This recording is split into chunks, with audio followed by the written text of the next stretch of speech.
Japanese Shinto kami, we had Tenjin. Tenjin is the Shinto kami of education, literature, and scholarships.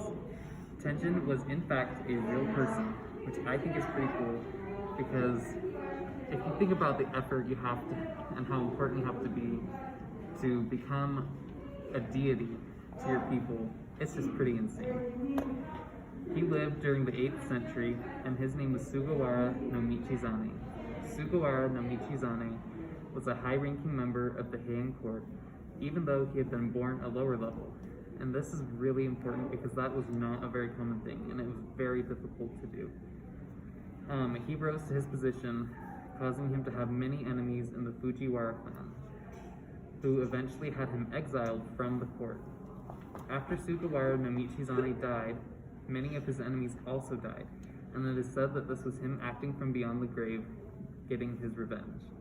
Michizane was eventually enshrined and deified in an attempt to calm his restless spirit. If you're thinking about taking a really big test soon, you might want to visit his shrine to receive help. Is Sugawara no Michizane, and he's deified, but first of all, he is seen as a god of natural disasters because when he first was died, all his enemies also died and said by natural causes, and so they're like, oh my gosh, it was him. And so they're like, oh my gosh, now you're the god of natural disasters. And lots of people feared him, which is not a good thing to be feared if you're a god. Oh, I guess it kind of is. But anyways, long time passes and this new era of scholars, they are reading over his stuff and they're like, oh wow, he's actually a pretty smart dude, and this is really important. And so he should be the god of scholarship and education and not of natural disasters. And so now he's the god of scholarship and education, and lots of people, students, they like to go to his shrine and pray for help on tests and stuff because they're like, I need help, I don't know what I'm doing. And so anyways, and so then he gives them help if they deserve it, and then they come back and they're like, oh, thank you so much, I love you, thank you. He was in exile, the ume tree flew across the country to be with him, and now when you go to visit his shrine, an ume tree is planted there, and get this, the ume tree blooms right when test scores are announced, and so it coincides with each other.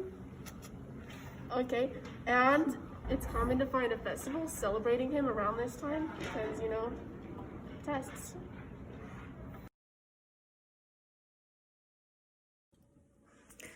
I am going to be explaining the story of Tenjin's death. So Tenjin was also known as Mazikeen. He had family and friends, and he was also most known for an important government official in Kyoto. But due to the plot of a rival in the year 901, he was demoted and banished to Kyushu. And he was exiled. No one was able to talk to him, not even his family, his friends. No one no longer liked him, and he was all alone. He died when he was alone in exile. And after his death, many of his family members and friends started to go missing and started to die. No one knew why this was, but they started to figure it out. It was probably Tenjin's spirit. So Tenjin's family and friends restored his rank in the office and built him a shrine. This shrine was to hopefully appease his angry spirit and hopefully say hey, we've recognized you, we've built this for you, please just don't kill any more of us. But he didn't accept it. He was like, no, you're only doing this because you're scared, it doesn't actually mean anything. And so he continued to kill more people. And so Tenjin's soul still haunted people until they started praying and actually giving him up offerings at his shrine and asking him for advice and giving him the role as one of the greatest educators and writers. And so after this, he finally stopped haunting people, and people still pray to him today and offer him up objects at his shrine. And he will help you on a test if you give him an offering at the shrine, he could like help you learn new knowledge or get a better grade on a test. So that's also really cool.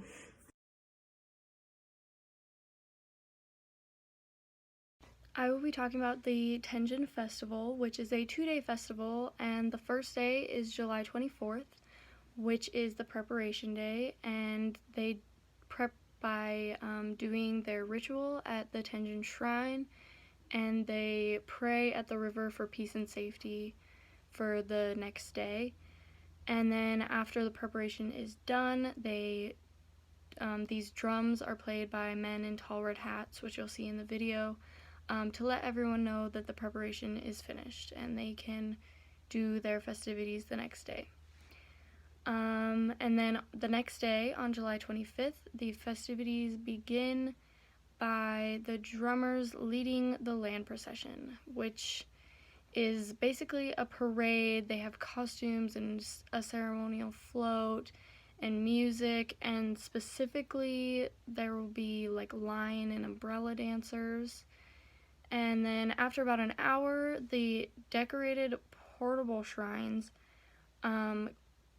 that are known to be holding the spirit of all the gods, but it's specifically the Tenjin Festival because you're supposed to look out for the Tenjin Shrine, which is the one with the phoenix on the top of it, because he is supposedly getting revenge on the people for being exiled and dying after being exiled. And so after a while, once they reach the river procession starts, which is the second part of the festivities, and the shrines are put on the procession boats along with some stage boats, and the entertainment continues on those stage boats. And then after it gets dark, the fireworks go off, marking the end of the festival. Dragons on the paintings and on the door, but then they had like Jesus too, so it was quite interesting. Jesus and other gods? No, Jesus and dragons. Oh, beautiful. It was a cool church. The church was built in like the 16 or 1500s, so it was like a super old church, but it's still a little weird. Sounds like we need to go there then. Road trip? I'll take you. Sweet. Okay. And then we'll go on the goat tour. I went on a goat tour after that to a goat cheese factory. Yeah. See? You can come too. It'll be fun. Are you ready? Are you filming? I just like deleted it. I don't know why. What? That's a blooper.